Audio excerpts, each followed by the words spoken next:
हमारे जो पूज्य गुरुदेव श्री पहाड़ी बाबा महाराज जिनसे हमको ये चतुर्थाश्रम की दीक्षा प्राप्त हुई, विरक्त वेश प्राप्त हुआ,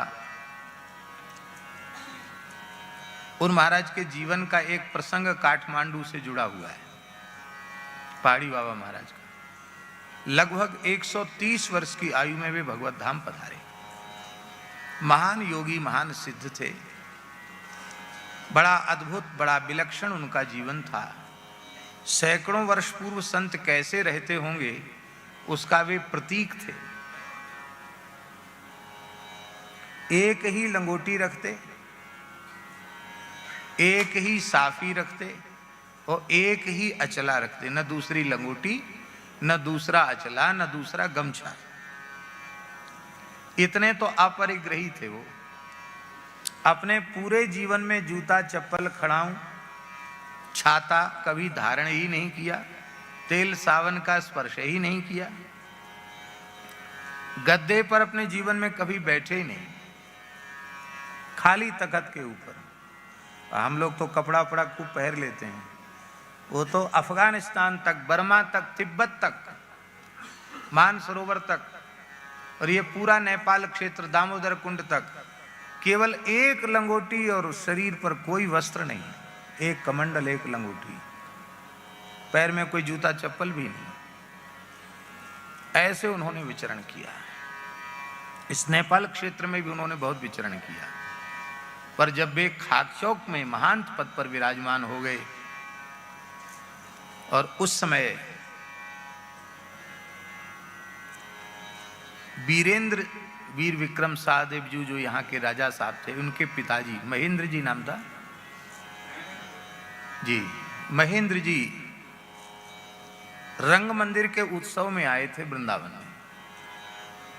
रंग मंदिर का उत्सव था और तत्कालीन जो भी महापुरुष आचार्य वहां रहे होंगे उन्होंने नेपाल महाराज को आमंत्रित किया था। नेपाल नरेश वहां पधारे थे। उस समय देश स्वतंत्र नहीं हुआ था, देश परतंत्र ही था, तब की बात है। माने त्रिभुवन थे, हाँ, वीरेंद्र जी के दादाजी। तो उस समय रियासती जमाना था और उस समय वो यहाँ वृंदावन पधारे, महाराजा त्रिभुवन सिंह जी। तो वे जब यहाँ पधारे वृंदावन में, तो राजा साहब तो राजा साहब थे, बड़े धर्मनिष्ठ थे, उनका बड़ा स्वागत सत्कार हुआ।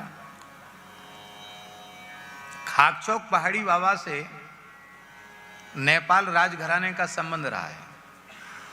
इस नाते से एक पंडा जी तीर्थ पुरोहित के माध्यम से खाकचौक में उन्होंने संदेश भेजा कि आप रंग मंदिर पधारें। हमारे पूर्वजों में संभवतः त्रिभुवन सिंह जी की जो दादी थी, दादी, उनकी दादी, वो महाराज पहाड़ी बाबा की ही शिष्या थी, प्रथम पहाड़ी बाबा महाराज। तो वहीं से उन राज परिवार ने शरणागति प्राप्त की थी और परम भक्त थे। और एक विशेष बात है, उन दादी जी ने शरीर भी वृंदावन में ही पूरा किया। आज भी भगवान की सेवा में कुछ पात्र ऐसे हैं जो नेपाल राजघराने के दिए हुए हैं। हाँ, खाकचौक अपने गुरु स्थान में।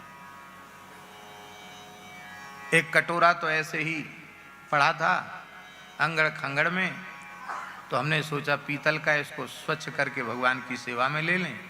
स्वच्छ किया तो वो तो शुद्ध स्वर्ण का कटोरा था।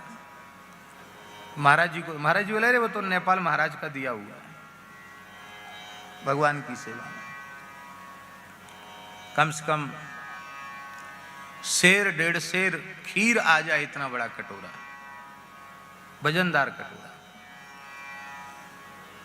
तो उन्होंने संदेश भेजा कि महाराज यहां पधारें। महाराज जी तो महाराज जी थे, बड़े वीतराग, बड़े फक्कड़ थे। तो महाराज जी तो महाराज जी थे। जैसे ही पंडा जी आए, उन्होंने कहा कि नेपाल महाराज ने बुलाया। तुरंत महाराज बोले कि हम तो एक राम राजा सरकार को मानते हैं, इन्हीं के नाम पे लंगोटी लगाई है, हम किसी दूसरे मनुष्य को राजा महाराजा नहीं मानते हैं। और बोले हम इनको पीठ दिखाकर किसी राजा महाराजा के सामने नहीं जा सकते। राजा साहब की गर्ज हो तो यहां राम जी का दर्शन करने आवे, हम किसी राजा महाराज, हमारा क्या कम राजा महाराजा से मिलने का, जहां के हम वहां के बने रहे, हमको प्रयोजन नहीं। उस जमाने में दुर्लभ माना जाता था कि ऐसे कोई व्यक्तित्व बुला के सबके बीच में पूजन करें, ये तो बड़े सम्मान की बात थी। लेकिन महाराज जी ने राज सम्मान को नहीं स्वीकार किया। बाद में उन्हीं महाराज साहब के द्वारा जब वे यहाँ आए और उन्हें अपनी भूल का अनुभव हुआ तो उन्होंने राजदूत को वृंदावन खाक चौक भेजा, पत्र लिख करके भेजा कि मैं वृंदावन पहुंचा पर आपका दर्शन में नहीं कर सका और मैं आपको बुलाने में समर्थ भी नहीं हूं, लेकिन मैं पशुपतिनाथ का चरण सेवक हूं। भगवान पशुपतिनाथ शिवरात्रि के अवसर पर आपका दर्शन करना चाहते हैं, आप पशुपतिनाथ जी के निकट पधारें और हम अपने परिवार सहित आपके स्वागत के लिए उत्सुक हैं। तब महाराज जी पधारे, पशुपतिनाथ जी ने बुलाया है, पशुपतिनाथ जी के न्योते के नाम पर आए और राजकीय स्वागत, राजकीय सम्मान, राजोचित सम्मान महाराज का हुआ। महल में ही महाराज विराजे, शिवरात्रि उत्सव में सम्मिलित हुए और यहां से गए तो सुनो, यहां से गए तो जैसे कमंडल लेके आए थे ऐसे ही कमंडल लेकर यहां से वापस गए। यहां से एक कौड़ी भी उन्होंने विदाई में नहीं ली। बोले हम तो पशुपतिनाथ जी के लिए आए थे, पशुपतिनाथ जी का दर्शन हो गया, बस आनंद है। अब बोले ये भेंट पूजा लेने हम आए नहीं, ऐसे